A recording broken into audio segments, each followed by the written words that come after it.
Hey, what's up, y'all? My name is Millennial Smart, and I'm bringing you the slop, the whole slop, and nothing but the slop. Folks, we have been dealt with one of the most savage copiums I think I've ever seen in the history of my years of watching professional wrestling.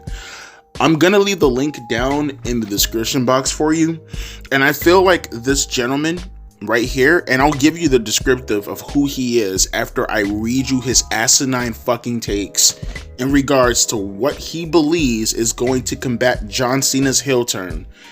But first, like I said, before I read you who he is and his descriptive, let me read you, and I already pre-read this, just saying, forewarning. 5 ways AEW Revolution could top John Cena's shocking heel turn at the WWE Elimination Chamber. Again, already pre-read this. He says, number 5. Mind you, this is what he believes could feasibly confront, counter-attack what WWE just did with John Cena at the Elimination Chamber. He said the number 5 thing that he would do is have Athena finally confront Mercedes Moné. Let that sink in for a minute, folks, because I just want you to understand the amount of copium you're going to be dealing with throughout this video. He suggested in order to combat John Cena's heel turn is to have Athena confront Mercedes Moné. That's number 5. It gets much worse. Number 4 is have Christopher Daniels turn on Hangman Adam Page. Mind you, this is what they believe should combat John Cena's heel turn. It's having Christopher Daniels turn on Hangman Adam Page. Oh, no, folks. The copium just gets so much more drastic. Mind you, almost everything everything that I'm telling you so far has no explanation as to why or how it combats John Cena's heel turn. It's just because he wants to see it. Again, I'll leave the link down in the description box below. He just goes into the backstory of the reasoning and to why this story is taking place. But he said 5 ways that it could combat John Cena's heel turn. Yeah, that's just making my allergies go up. I'm smelling bullshit. Oh god, my bullshit allergies are going up right now. Yeah, none of that makes sense. None whatsoever. But again, it gets better. Number 3. The Young Bucks return to attack Kenny Omega. Did you forget the part where I said that this is what he believes is supposed to be combating John Cena's heel turn? Because I'm not quite seeing it. I'm trying to find it. I'm trying to understand it. None of these things are happening at the moment. None, not getting it. And that's just number 3. Again, no explanation. He just wants to see it. No sound reasoning. He just wants to see it. Number 2. Prince Nene to betray Swerve Strickland. That's his logic now. That's his logic. He wants Jeffrey from Fresh Prince of Bel-Air to turn on Swerve Strickland, and apparently that is supposed to that's supposed to combat John Cena's heel turn. Yeah, no, I see it right now. Yeah, I completely see the logic, the vision, all of it. But what's number 1, though? What is number 1? Should we get a drum roll? I'm going to do my own drum roll. Hang on for a second. I'm just going to do my own drum roll. Hang on.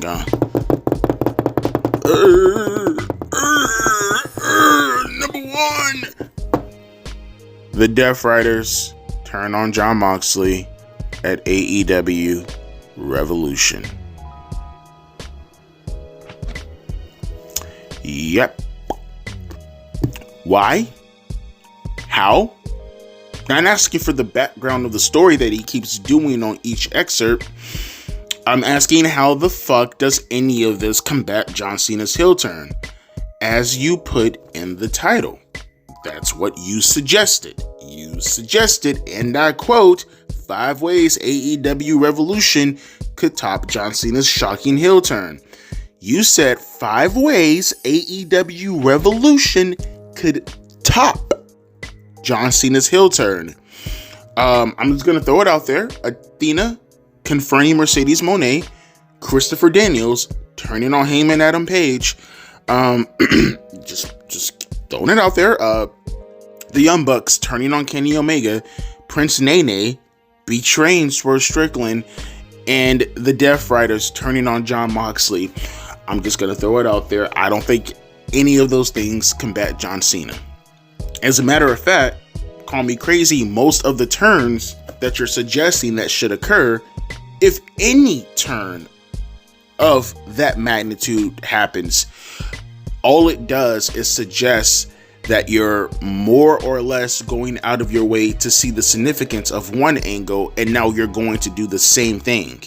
That's what that suggests. All you do is bring more criticism your way if you were to do that. Can I, and I promise you guys I would do this. Can I take the time to show you who this guy is? Not show you because I don't want to pick on his picture or anything like that, but good God almighty, if you were to able to look at, oh boy, you got to look at this guy's picture. Again, you can click on the name. His name is Tias Pagadi. And I'm not sure if I pronounced that right, but also I'm not in my bathroom all day from eating curry, so I don't know if I can be able to put myself in a position to pronounce his name correctly. But if you've seen this guy's photo, you will see why I can't put it up on the screen, because I have to be able to not hold my laughter while reading some of the descriptors as to how he himself comes across, how he himself believes he comes across. So this is how he describes himself. The person who wrote this god-awful article, he describes himself as a pro wrestling fan, an analyzer, and a writer. He must be the kind of writer that Sean Ross Sapp is, because writers stretching that a little tiny bit, right? I guess we're just gonna pretend anybody can be a writer nowadays. But he goes on to explain himself. By the way, he talks in third person, so get used to that. Tias has been an AEW writer at Sportskeeda Wrestling since 2021.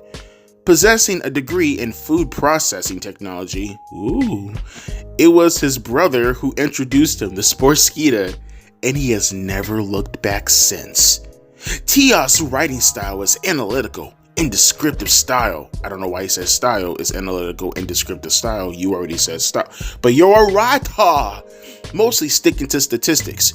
He believes in thoroughly checking all statistics and information before using them in his articles to ensure his readers get nothing but the best and most accurate stories. He also does not indulge much in speculation in his content. Buddy, I just read an article of you literally indulging in speculation, in regards to your content.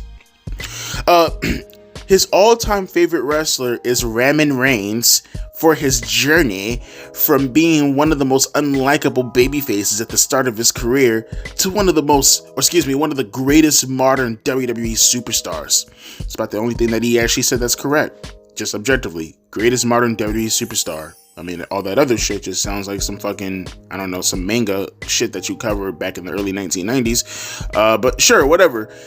If Tias ever got the chance to go back to the Attitude Era and manage a superstar, yes, he called himself would choose high-flying, risk-taking, diminutive entertainer Spike Dudley.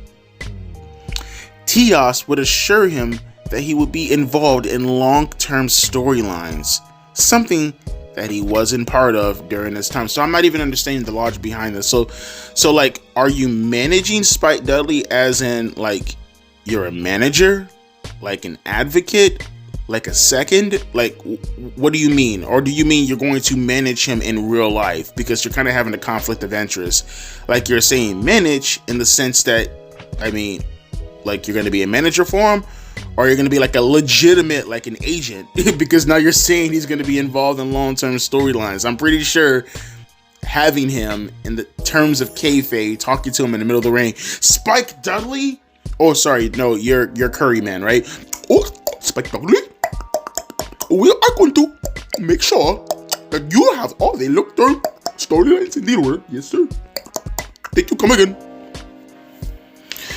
Tia, stop writing articles. AEW fans, is this your man's? This is your man's, bro. Take your man's back, bro. Take your man's back. No one wants to hear his god fucking awful articles and copium. The amount of fucking copium. And he himself is just the perfect example as to what I'm suggesting in regards to the unadulterated, insane amounts of fucking copium that is currently happening in AEW. It is wild, the takes that he has. See, and you know what? I blame myself. I blame myself. Devontae, blame yourself. You said yesterday when you put out your video with John Cena and his heel turn and all that other stuff in AEW, you suggested at the end of the video, guys, how about you do me a favor and you come up with something that could probably logically, consistently, make sense, sound logical reasoning. What could they theoretically do to combat John Cena and his heel turn? I asked that question and I got answers. It's just too bad that the answers came from someone who clearly rode the small bus. Too bad that it's coming from the universe who probably wouldn't be able to make 16 cents out of a fucking dollar. These people are insane. They are, once again, because again, wrestling fans and the way they think logically, they are so trapped in the fucking bubble. They can't think outside of the fucking bubble, okay?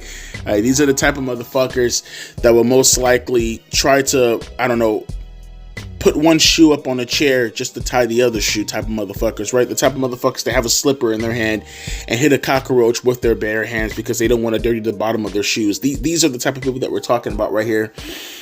Folks, stop trying to combat pop culture with wrestling.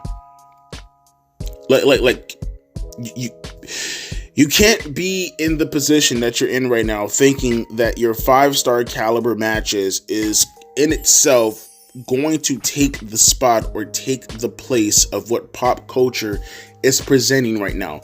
Just to reiterate and just to remind you, John Cena and his heel turn is probably still trending right now as we speak. As we speak right now, it is currently 9:47. I'm recording this the day before. You guys are probably going to get this in the morning time, but I'm recording this the day before. It is 9:47 Sunday, March 2nd at night. It is probably still trending, and it's probably going to be trending in the morning time most likely also, because we're not dealing with professional wrestling. We're dealing with pop culture. You are not just dealing with a John Cena heel turn, you are dealing with a John Cena heel turn in collaboration with The Rock. And you're saying that one of the ideas that you feel could go up, never mind all 5 of the ideas, just to give you a bit of a fucking sample. You think that fucking Mercedes Moné, right? Mercedes Moné and Athena, who's been on ROH for years. People have probably forgotten that she was alive at this point. You are saying Athena and Mercedes Moné facing off with each other, theoretically for the second biggest title in the company for the women. You're saying that is somehow supposed to combat John Cena's heel turn in collaboration with The Rock. And then you sit back and you wonder why professional wrestling is in the shape that it's in right now. This is how AEW fanboys think. Really, I think this is how all wrestling fans think. But I think in particular, this is how AEW fanboys typically try to reason with things, because they actually believe in their heart of hearts. And I blame people like Dave Meltzer, who has infiltrated professional wrestling and has legitimately made this a stigma that they just cannot get around. And I have more to believe, once again, that it has more to do, this is just my opinion, I talked about this in the past, it has more to do with more of that politically driven narrative mindset of believing meritocracy should be judged based off of what I deem meritocracy to be, rather than what meritocracy actually is, which is who is the best in this position to get this job done. The idea of professional wrestling is to get the best seat. The idea of professional wrestling is to pack the house. That's the concern of professional wrestling. You can have your own personal way of interacting with the product. But when you're suggesting something such as, how do you combat John Cena's heel turn? You have now made this objective, right? As far as what you believe in regards to what could objectively go up against John Cena. And at that point, I can now say safely that you're wrong by definition, right? It's not having a bad opinion. There's no such thing as a bad opinion. That's just people who don't agree with you. But there is such thing as being wrong. You are wrong. Your wrestling mindset in regards to what you feel should be done to combat pop culture is wrong. And like I said, what you feel in regards to what should be put up against something based off of your ideas of meritocracy, most likely stemming from the fact that these wrestlers put in the work. And by work, you mean taking bumps. You feel the concept of putting in work and taking bumps should theoretically overshadow what a star brings to the table in regards to what should be presented in front of an audience as far as what should work. You are living in La La Land. You are living in a fucking fantasy.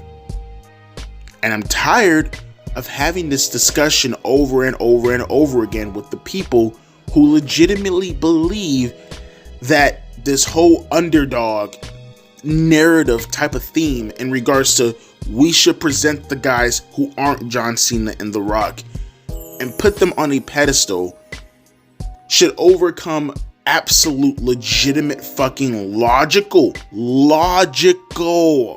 consistency in regards to what analytically, because you say that you yourself like to look at numbers, should be suggested when done in professional wrestling. You do not care about analytics, Mr. Rajas, Tajas, whatever the fuck your name is. You do not care about that. No, you don't. If you did, there's no way you would suggest that any of that could go up against John Cena from a factual basis. These are statements that you're making, right? There's no way you would have suggested that. But like I said, that's just the wrestling mind frame and the wrestling mentality nowadays as far as what they feel should get over or what shouldn't get over. But then you sit back and you ask yourself, who is Triple H and who is Tony Khan playing to? They're playing to guys like this. And with that, the consequences are very severe. It's so severe that we're now in a position where WrestleMania, albeit now it's starting to look good, had to be kicked off by turning John Cena heel, which is a good thing, but it just had to show you what drastic measures they had to take because their mentality has completely fucked up the entire wrestling generation of the past decade damn near because of their over focus on the fucking wrestling. That's where we're at right now. But let me hear your thoughts down in the comment section below. Legitimately, I'll be back Wednesday, for real. I just found the time to sneak this in a little tiny bit. Unless something big happens to blow up, you'll see me Wednesday night or Wednesday overall, depending on what story breaks. But as always, my name is Millennial Smart, and I'll be catching you fine folks later. A deuces and a P-eyes. Thank you. Come again. Thank you. Come again.